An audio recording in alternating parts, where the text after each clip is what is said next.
আরেকজন বলছে, আরেকজনের কাছে গেলে সে বলছে আরেকজন বলছে, কিন্তু আলটিমেটলি বাংলাদেশের এই পাশে বললে বলে যে বাংলাদেশের ওই পারে পঞ্চগড় বলছে, পঞ্চগড় জিজ্ঞেস করলে কক্সবাজার বলছে, কক্সবাজার জিজ্ঞেস করলে বলে যে তেতুলিয়া বলছে, তেতুলিয়া জিজ্ঞেস করলে বলে যে সিলেট বলছে।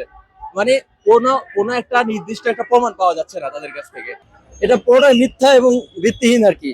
পুরোটাই হচ্ছে একটা মিথ্যা তথ্য দেওয়া হয়েছে, মিথ্যা ছড়ানো হচ্ছে, মিথ্যা ছড়ানো হচ্ছে ছাত্র শিবিরের প্রতি আর কি। কারণ ছাত্র শিবিরের সাথে এগুলো কখনো যুক্ত ছিল না, এবং ছাত্র শিবির কখনো যায় না এগুলা। এটা প্রচারিত করেছে, তারা মিথ্যাভাবে প্রচার করতেছে, এটা ওটা ভুয়া একটা। প্রথমত আমি একজন নবাগত শিক্ষার্থী, আমি 24-25 সেশনের একজন শিক্ষার্থী। তো যেই দলেরই হোক না কেন, আমার প্রথম পরিচয় আমি একজন নারী শিক্ষার্থী। সো নারী শিক্ষার্থী হয়ে নারী শিক্ষার্থীর পাশে দাঁড়ানোটা আমার মূল কাজ।